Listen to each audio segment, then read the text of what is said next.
And good evening, everybody. This is Joey Driscoll, back once again for game number 12 of 162 of the Boston Red Sox 2025 game breakdown series.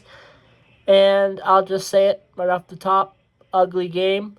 Just like the last game I talked about, the Toronto Blue Jays defeated the Boston Red Sox 6-1. This drops Boston to 6-6. The weather did not cooperate, and the offense was not there at all for the Boston Red Sox. Only one run scored in this game. They really had a bunch of opportunities that they just could not cash in on, and that cost them big time in this one. So they dropped this one 6-1, and we are going to talk about this game because it was ugly for the Boston Red Sox. So let's break down the stats. Bo Bichette, 4 at-bats with 3 hits, a walk, and 3 RBIs. Amazing game for him. Vladimir Guerrero Jr., 4 at-bats, and he had nothing. Anthony Santander, he had 5 at-bats, and he had nothing. So 2 of the biggest stars on this team had 0 contributing to this game. There we go. Did not contribute at all in this one. Actually, Anthony Santander did get an RBI, so I can't say that they didn't completely contribute, but definitely they weren't good. Anthony Santander did have 1 RBI in this one, but Bo Bichette was one of the better players on this team tonight, and so was George Springer. 4 at-bats with a run, 2 hits, 1 walk, 1 RBI, and he went yard. He hit a home run at Fenway. So that was a big moment there for George Springer. Big moment there for the Blue Jays to get a home run. Ernie Clement, 5 at-bats and a hit. Davis Schneider, 3 at-bats with a run. Andres Gimenez, 2 at-bats, nothing. Miles Straw with 4 at-bats, 2 runs, 1 hit, 1 walk. Tyler Heineman, he had 3 at-bats, 2 runs, 2 hits, a walk. And Alan Rodin, he had 3 at-bats and a walk. So quiet for Alan Rodin there. Now we get to the pitching for the Blue Jays, which up until the 6th inning for the Red Sox, the pitching was good, but we'll get to that in a second. Pitching for both of these teams was good. And then you started to see different pitchers go in after the 6th inning for both sides, really. But pitching was really good on both sides. It was looking like there was going to be a pitching battle between the Blue Jays and the Boston Red Sox, but obviously that's not what happened in this one. But the Blue Jays pitcher was very, very good. Easton Lucas, he had 5 innings pitched, 5.1 innings pitched, 3 hits, a walk, and 8 strikeouts. Very good game for him. Chad Green, 0.2 innings pitched, a hit, and a strikeout. Yariel Rodriguez, 0.2 innings pitched, 2 hits, and an earned run, so not amazing.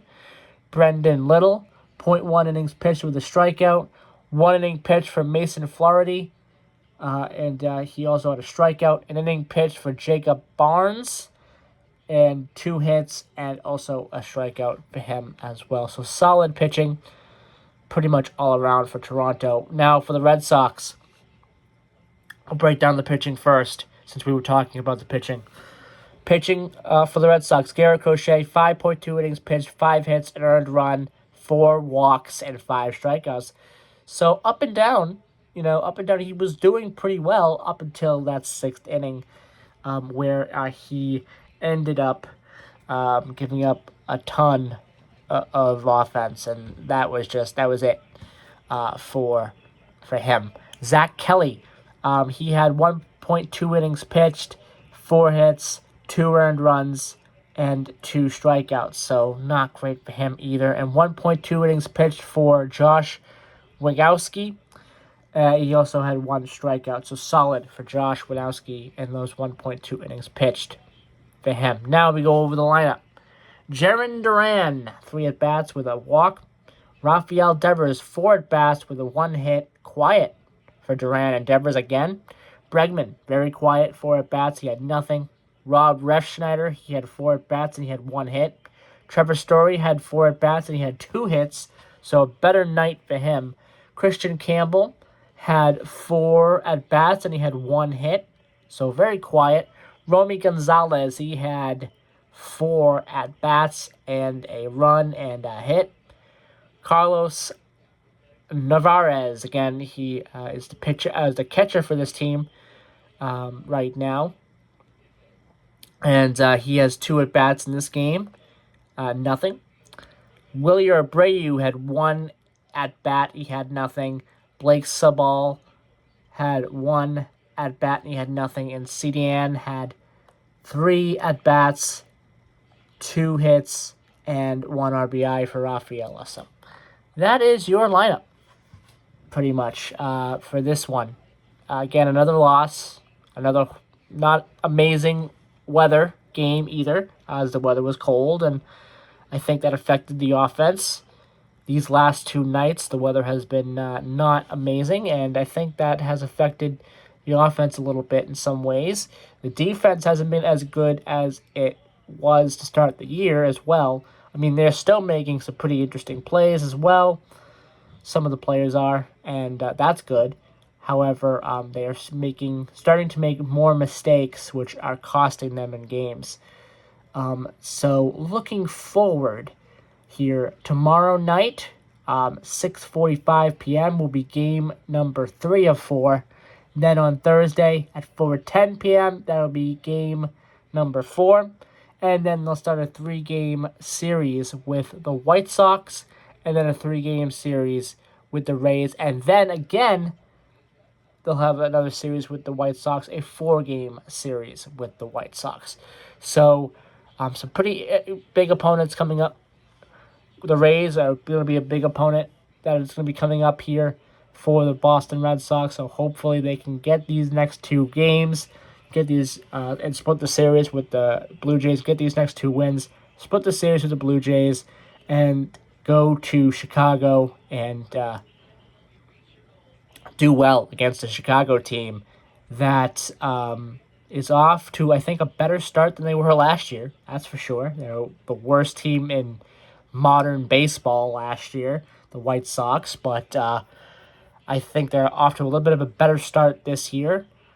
But I think that's a series that the Red Sox could really get going again and get hot again. And I would look to see how the Red Sox do against the White Sox, because that's a series where the Red Sox should do very, very well in. Anyway, I hope everyone enjoyed today's video, or tonight's video. I'll be back tomorrow night, hopefully, or the morning after tomorrow night, to talk about game number 13 of 162. Until then, have a great rest of your evening, everybody. Bye-bye.